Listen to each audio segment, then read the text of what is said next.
Leah here for Clarence Media, and today I'm having a chat with Nicki Levi. Nicki is running as an independent in the upcoming state election in the seat of Clarence.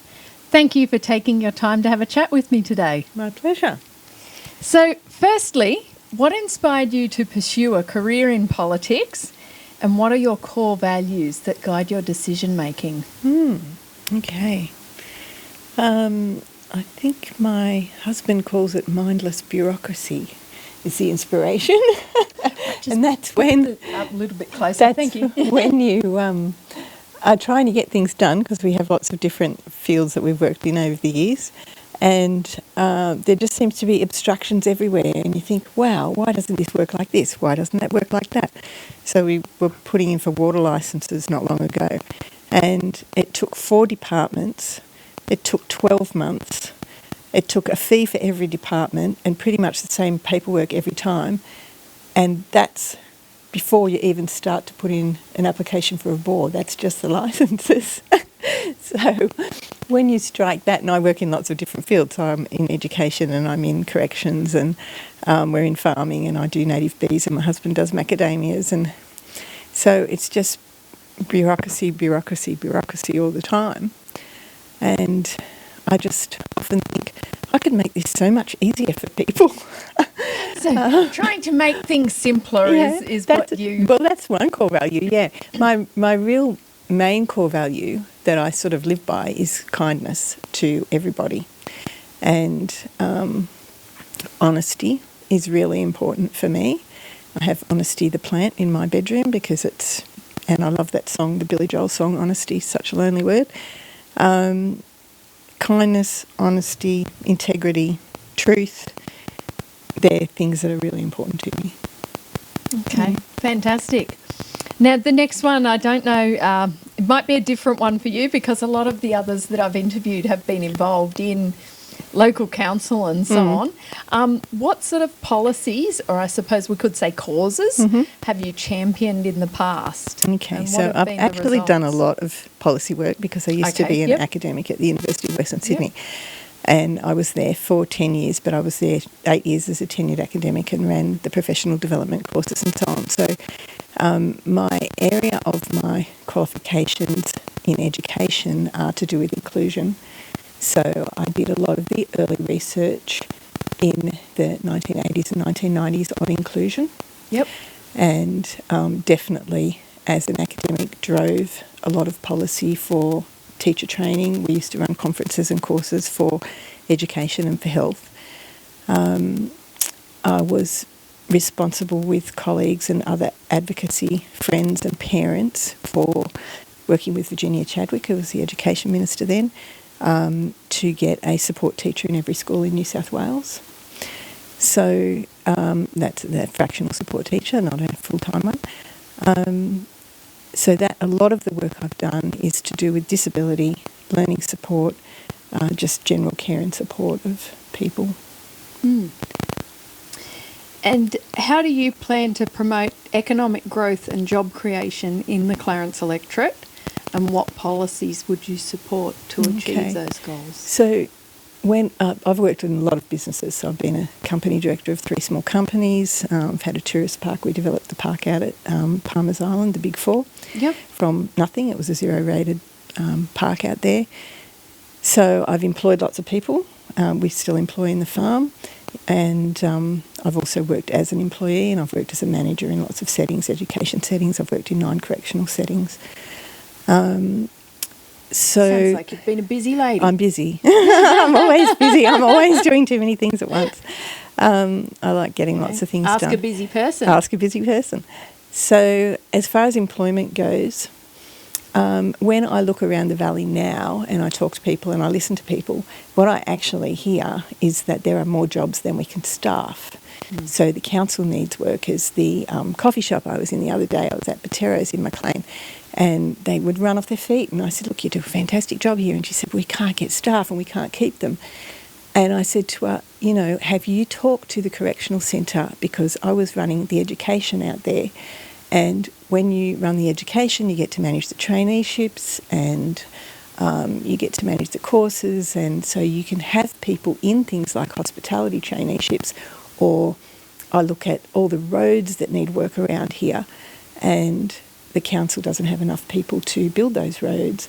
So if we get the guys who are doing the civil construction courses who are minimum security, and we get people who are doing the traffic control courses, and we get people who are doing the horticulture courses, they could do the maintenance on the sides of the roads where people have such a struggle with the long grass that comes up in the bends and how dangerous it is for people driving on those very narrow roads sometimes.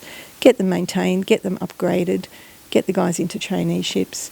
And a lot of people I talk to think that that's a really good idea. It works for assimilation back into society as well. Absolutely. And the thing is, being in the centre, you know how much energy there is there and how people really want to work and really want to help and want to set up their networks for their futures so that when they're out, there are some brilliant programs. For example, there's a company that is actually based in Port Macquarie, but they are doing the workforce supply for Coffs Harbour Bypass, and they are also delivering our civil construction and the correctional centres, civil construction, and also their traffic control courses. So it's a really integrated, close unit if you were able to work with the council and work with the state government and work with the correctional centre to bring that all together and work with the registered training organisation. That's one fantastic way of getting things done, getting employment going, getting our roads fixed that we all really wish for. So all sorts of things like that. Not just roads, but the hospitality and all of that. I really see the correctional centre as an asset of this community, and that the network should be inside, outside, and I think of it as communities of care and really supporting those people on the inside, but also them really supporting us. And that's actually what they love to do. Like, everybody needs to be needed. And you create a very good, strong relationship. They're doing it in the Northern Territory. There's a correctional setting doing exactly that. Overseas, there are some beautiful examples also of very strong connections with community. So I think it's a really good thing overall. Yeah. It sounds like an interesting idea. Yeah. And so what do you think is the most pressing issue facing the people of the Clarence? Okay, so the whole Clarence electorate, every time I think of any issue, it keeps coming back to me that when we have people who are representing parties as well as trying to represent the electorate, that's actually really hard to do. Because if I go to my local MP with an issue, they have to take that back to their party. And if it doesn't really suit the party for that issue to be dealt with, then it's not dealt with. So, and that's actually one of the things that has inspired me to stand up, because I was actually, as I said, I was working at the correctional centre. I spoke to Richie about the roads at the markets and was actually dismissed for having a political conversation, which they said was a political conversation. I said, it's not. He's not. He's just a candidate, but we just were discussing, the roads and how we could all work together to get them fixed, which is, just essential. It needs to be done. Someone needs to fix it. So, I just think that I didn't get any help with that issue, even though Richie knows that was what happened. And I had also spoken via email to the Deputy Commissioner Custodial to ask why the 300 women had been moved out of the centre. Because again, I think we were approved for having 300 women in there. It's very important, if you're trying to reintegrate your women into the community, that they're not at Silverwater. Yep. They've got to be here where we can do their rehabilitation and reintegration programs and work with them and care for them within the network that is actually their Northern Rivers community. So I think that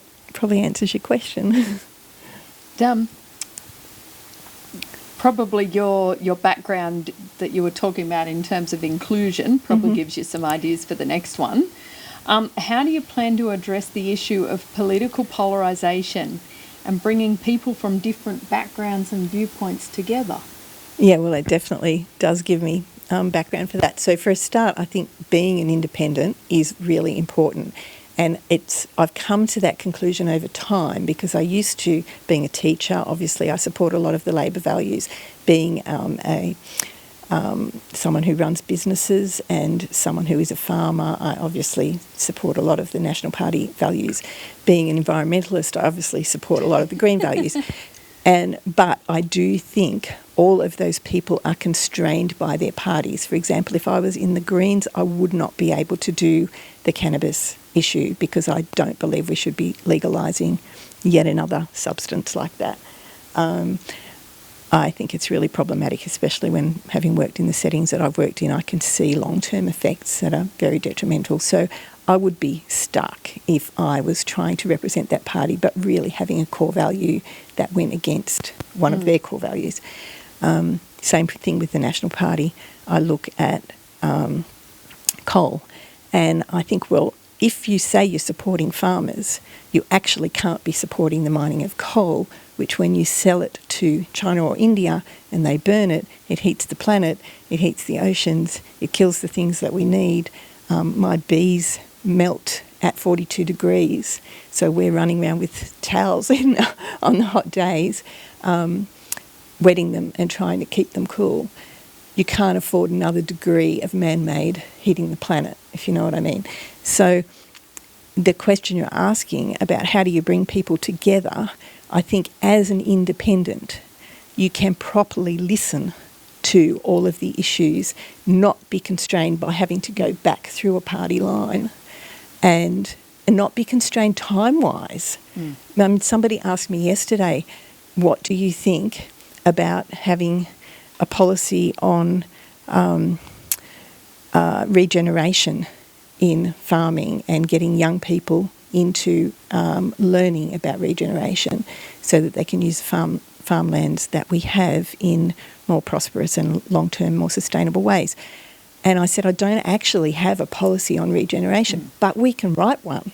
And I can make that decision here and now. Let's have one and let's start voicing that opinion, because the whole idea of permaculture and regeneration and using the land wisely and the understanding the biodiversity is really, really important in farming, and lots has been written about it now. So I can work on that policy with you. Let's have a focus group, let's do it. And I don't have to ask anybody. We can just decide that's going to be a mission for us. Yep. Yep. So, great. Yeah, you can bring everyone together. That's good. And if people want to find out more about you and what sort of policies you're behind and so on, where can they go or where can they contact you? All right. So I have a brochure that's coming out. It's gone out today. It will probably land on Monday or Tuesday. So that will have my web address on it, which is also going live on the weekend. So people will be able to look at, I have a policy for every major policy area, and I have some other ones, and I have some focus areas identified in there too. So for example, being an educator and being K-12 and being focused on learning support and making sure every child succeeds or every young person succeeds. I have policies about supporting students and policies about supporting teachers and policies about supporting parents. And policies about getting teachers into schools, because we look at that and we seem to think it's the too hard basket year after year. But I look at it and go, you know what the problem is? You just need to offer them permanent positions instead of temporary contract after temporary contract after temporary contract. Because I get them every day in my inbox saying, you know, would you like to come to Parks or Dubbo or somewhere for a temporary contract for a year? Well, you know, I've got 2 dogs and chickens and a house and I've got a husband. You don't want to uproot your life for a year. To go for 1 year. But if they just offered people permanent positions, this teaching crisis would go away. And if we think we're going to bring people in from overseas, we're not going to offer them temporary positions. We're going to offer them permanent positions. So why don't we do it to the people who are already here in our area and stop calling it a crisis?